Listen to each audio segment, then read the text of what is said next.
Hello, everyone. Welcome back to Ronin's Den. My name's Eric, and as always, I'm joined by my co-host Steve, and we have a very special episode where we're going to be talking more about the Legends of Kralis and the species that you can find in the book. And we are joined by the creator of Kralis, Levi Davis, or otherwise known as Hilarious Game Master. And in this video, we are going to be taking a look at one of the other animal-like species, the Bhahuul. Big, fun bull people. And I really like these guys. Levi, what can you tell us about them? Like, what inspired them? What kind of characters do they make the best of? So they're one of three large species as part of the core 15 core that you can actually get start playing with right out of the book. What's unique about them is they are a militaristic, honor-bound society, right? They have three core principles that really drive their entire society. There's honor, strength, and loyalty. And being one of the large species, they range from anywhere from 7 feet to as tall as 12 feet, depending on how you describe your specific Bhahuul. What inspired them? I think I watched way too many movies of Sinbad, and they just kept coming back to me. And I guess, I mean, that's probably the best way I could describe it. But I also wanted something that was meaty and that seemed to be fun and things like that. And I think the Bhahuul are that. They are bullmen for what they are. They are well known mostly to be. They're actually really good priests and spellcasters for the fact that they have a lot of stamina, which gives you fatigue. But they are also well known for soldiers, crusaders, and warriors because of their honor-bound society. Okay. Well, now the next thing we look at when we're doing our species breakdowns are the features. Every species in Kralis gets a list of features that are things you get to add to your character sheet just because you picked this species for your character. You have your standards of age, how old do you start with, what's the maximum age, their size, vision type, their movement speed. But I think where we really want to start our conversations typically with resistances and bonuses. In the resistance side, Bhahuul get a plus 10 versus fear checks and horror checks. It is just that much harder to scare them and make them run away. Bhahuul also get a plus 5 to their alertness skill, plus 10 to tracking, and can lift an additional 200. And I'm assuming that we're doing that in pounds, correct? Yes, in pounds. They also get this skill called Bellow. Bhahuuls are able to unleash an unearthly bellow. All creatures within a 10-foot radius must make a willpower check at a target success of 2, meaning they need to score 2 successes on the check in order to pass. Those who fail suffer minus 5 successes to all checks for the next 2 turns. This can be used 1 time per day. Per 2 stamina modifier. Per 2 stamina modifier as a move action. Okay. And then horns. Bhahuul being kind of big, giant bull people, they have horns that do a base of 3 points of damage for purposes of goring or charges. Their hoofs give a natural attack base of 2 points of damage. They have expert brawler to start. Bhahuul love a good fight and thus gain expert brawler for free if they have the brawling skill at all. And then the special abilities, where you get to pick 2 to flavor your character and make them a little bit more unique rather than just a cookie cutter out of the book. And we'll start off with Ancient Foe. Your clan has fought long and hard to survive, and they have developed a long ancient hatred towards a particular group of monsters. Choose any 2 of the following monster types: animals, beasts, constructs, magical beasts with a subtype, monstrous humanoids with a specific species, or supernatural. You gain a plus 10 bonus to your physical defense and plus 10 attack bonus against this monster type only.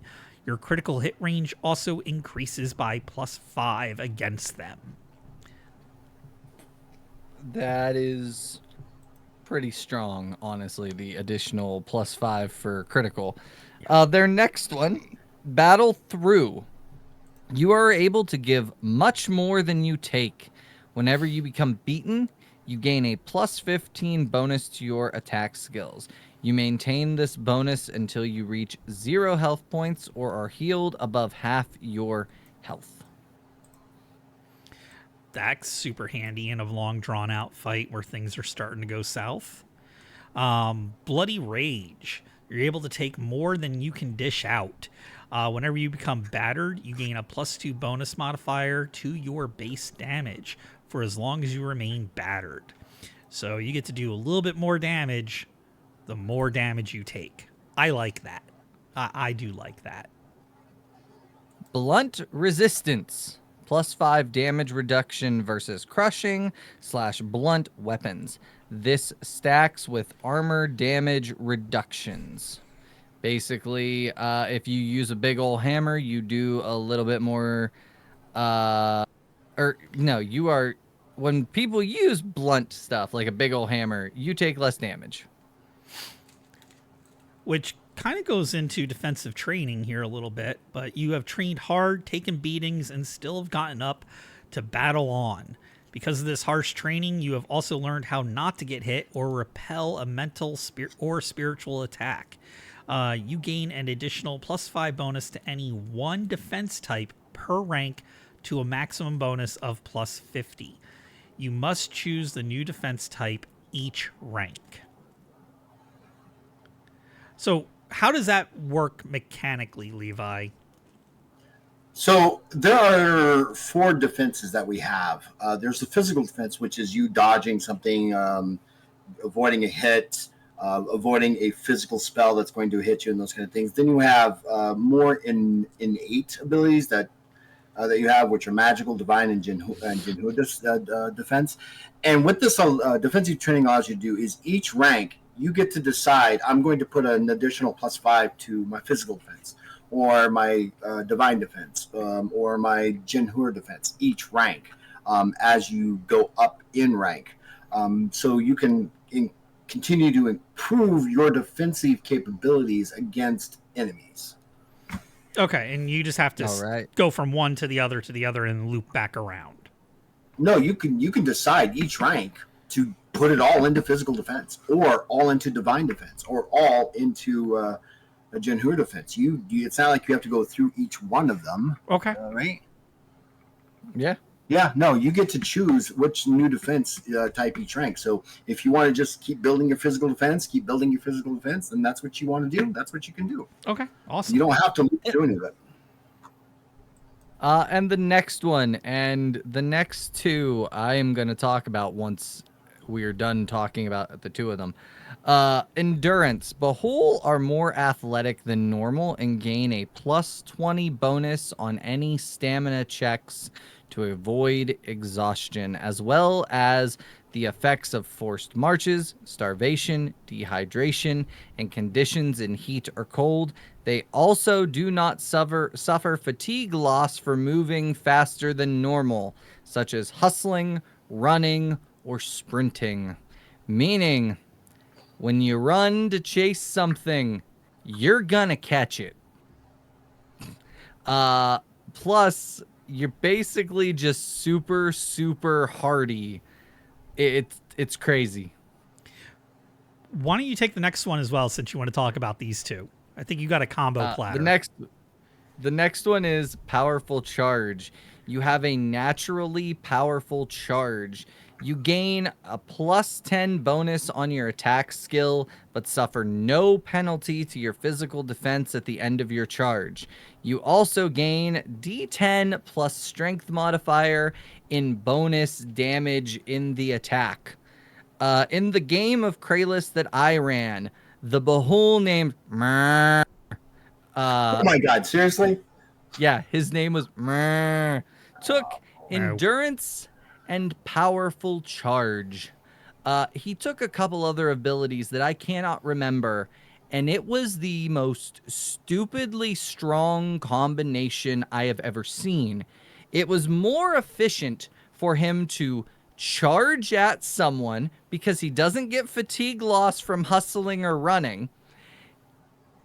It was more beneficial for him to charge, hit them, then next turn spend his turn leaving, doing nothing, and then charging back at them. The amount of bonus damage and everything, it might be the most powerful build in the game. It was ridiculously strong. If you want to hit and hit like a truck, this is the combo you go with. It is stupidly powerful. I think Levi even had to make some. Like that.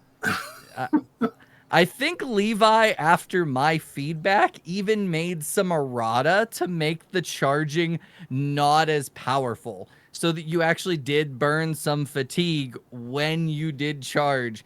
Because originally, the way this combo worked, you burnt no fatigue, so you could just keep charging, boom, boom, boom, boom, nonstop. After the tweaks, it became a little bit less powerful, but it was still powerful. Yeah, it was. We had quite a few back and forth, but it is a strong combination. And I actually have to look up the rule. And that'll bring us to our last skill here, or special ability, I should say, Protective Shag.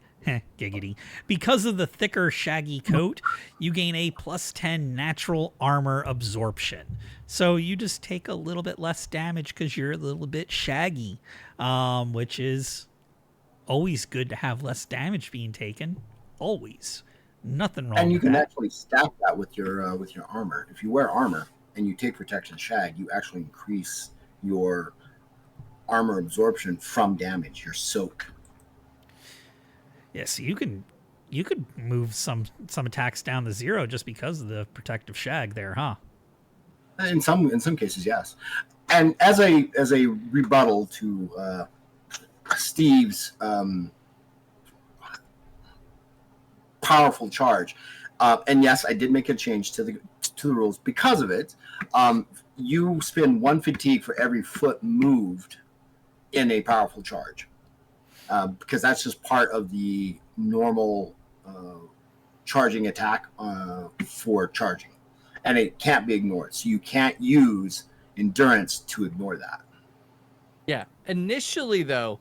Oh, initially, yeah, you could. Yeah, absolutely. And the thing is, and one of the things I really like about this, because, I want to talk about this for just a second, if you guys don't mind. I'm a really small publisher, right? So everybody who plays my game, there are so many different combinations that it's hard for me and my small group of playtesters to catch every single one of them, and to have Steve come back and say, dude, this is way too powerful, was very helpful. And I'm very grateful for the fact that he actually reached out and in this game and said, hey, this could break the game. And I'm like, you are absolutely right. Let me take a minute and adjust that. Because I want it to be fair and balanced, but I also want the characters and the players to be legendary, right? I want them to hunt down a dragon and possibly kill it within 2 or 3 blows. That's okay, and we'll get into the whole conversation of balance in Legends of Kralis. Personally, I don't believe in balance, so, suck it up, I guess, in that sense. But I still want your characters to feel legendary. Like, there's not much they can do, but when they get hit and they're like sucking wind, then they're like, okay, I'm not too sure I could survive this. But maybe they pull it out at the end and the whole group is victorious at the end. I've only ever, in Legends of Kralis, had 1 TPK, ever. And that was with Out of Print GM and a couple of other players. And they split the party in the middle of a combat, and I surrounded them. That's a whole nother conversation for a different video. Yes. Yep. But anyway, I want your characters to be legendary.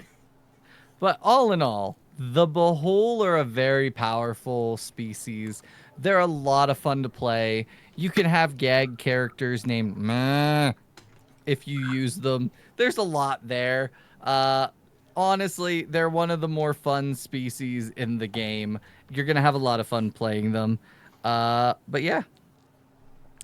Well, that's been this look at the Bhahuul in the Legends of Kralis breakdowns. We're going to continue these videos with Levi, get through all the different species, and move through the book and get you everything you need to know in order to play the game. So hopefully you swing out there and pick up your copy of the Player's Guide, Game Master Guide, and the Bestiary, because it is a fantastic game. We're continuing our games of Capiterra and Night Below here on Saturdays and Mondays. And if you found this video helpful, please do hit the like, share, and subscribe. It does a whole world of good of getting these out there in front of people looking for new and interesting content for TTRPGs. It's not just Dungeons and Dragons or Pathfinder. So until next time, we will catch you in Ronin's Den. I'm always joined by Steve and Levi for these videos.